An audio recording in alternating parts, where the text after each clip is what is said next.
Hey folks. So, did you hear about this movie called Bros? Yeah, I didn't exactly hear about it either. I say not exactly because I saw the first few seconds of the trailer on YouTube's ads, and honestly, in the first couple seconds, it felt like it was pushing the gay agenda onto the viewer. I would have had the same reaction, skip ad, as any other kind of movie trying to push any kind of agenda, whether it's to be pro LGBT or pro choice, pro religion, you name it. It just did not strike my interest. Apparently, it didn't strike a lot of people's interests. I heard it only pulled in $4.8 million in the opening weekend on a $22 million budget. That's gonna sting. And I forget the guy's name. Eichner is his last name. So I'll just say Mr. Eichner was expecting it to be a big blowout, and it was a gay movie. He says in one breath that it's not supposed to be a politically driven movie, not a historical kind of gay movie. It's just a great movie to go out and support. But then it flops, and he's literally blaming it on homophobic people for not going out to support it. And I'm guessing by homophobic people, he means anyone who hates even the slightest hint of non straight content in their entertainment. Pardon me. I just choked up at the thought of that kind of accusation. So here's my problem with that line of thinking. Even though I come from a Christian family, we do enjoy movies that have non Christian content in it. After all, we're a bunch of horror hounds. We love scary movies. But that's beside the point. We also happen to enjoy a show called Outlander. What's that got to do with anything? This. Starting in the first season, a villain is revealed, well, hinted to be possibly gay. But he himself hints that he might actually be bisexual. And he is a creep. Loves torture by far. And has a massive addiction to the leading man. Excuse me. So I was thinking about the lady. Anyway,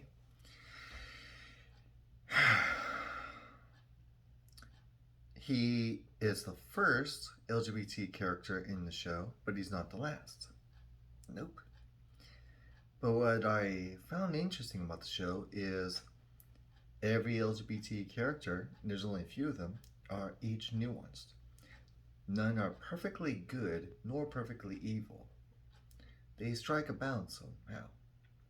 If they're an evil person, you know it, and you're uncomfortable whenever they're on screen.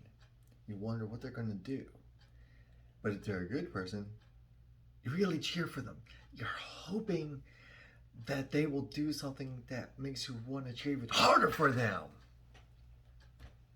Stuff like that. And Mr. Eichner is claiming that all the straight people are the reason to blame why Bros failed. Didn't you hear that Brokeback Mountain actually did quite well in theaters? Heck, it came out when I was in college. And I was in a Christian group called Crew, and one of the study leaders in it happened to own a large collection of movies that were PG 13 or R rated, which in some circles, stupid fly, is a massive red flag. But that didn't bother me, actually. We would talk movies, not just him and me, but the whole group. And when he told me that he actually went to see Brokeback Mountain in theaters with a few friends, he and them all were all expecting to just go in there, make fun of the movie afterward, but he was surprised that it was actually good. I was wondering, how does a movie that's explicitly about two gay cowboys end up good? I didn't tease him about that. I didn't say, you're full of it, or anything like that. I actually started to get curious. So I asked him if I could borrow a copy. And he let me borrow his copy, and I watched it, and I was like, this is actually quite good. Sure, I didn't care for the gay content, but that's literally part of the story, and the filmmaking in it was really good. I was actually impressed. Personally, I'd probably just give it a 4 out of 5. But that's just my take on that. And according to Mr. Eichner, I may as well just give it a 0.5 out of 5 or 0 out of 5, like some people like to say on Amazon for how much they hated something. I wish I could give this a 0 out of 5 because I hated it that much. Obviously, they don't understand how rating scales work. But no, I actually enjoyed it. And then I heard it's based on the book, a memoir, which was the author's way of coming out in a society that, at the time, would have considered it a major crime to be gay. Looks like we haven't changed much except for a little flip. So, yeah, I told him that the movie was actually pretty good. I didn't expect it to be, but it was. To this day, I've only watched it once, but it's memorable for how interesting it was. It's even got a couple pretty interesting one-liners. And yeah, I have a few movies and shows that feature LGBT characters. And my line on that is, if a character is nuanced, rather human, and is either comic relief or integral to the story somehow, actually provides to the story, yeah, I'm gonna really enjoy it. But if they're just there to be a token gay character, make glad the organization happy, then what's the point? You're just trying to get political brownie points, and I'm not gonna bother wasting my time with that. I mean, I had enough growing up with movies that were directly all about the Bible, being super message heavy and low budget. And they still make those kinds of movies, and honestly, it just gets annoying. They're not even that artsy. They're just, what's the term called? There's a specific term for that kind of movie. Um, I think it's something like gospel exploitation. You know, exploitation of the gospel. But anyway, those kinds of movies, even I can't stand. And I've seen a few seriously micro-budgeted Christian movies that were just atrocious. I would never watch them again, and I would warn other people to not try it out if they're looking for any kind of Christian movie. If they ask me why, I'll tell them why. So, for someone to say that this gay rom-com is failing because straight people hate it, no. Maybe it has to do with the person behind the scenes. trying to literally make a challenge out of it. Straight people watch Bros Challenge. Why are you making a challenge if you had faith in the project itself?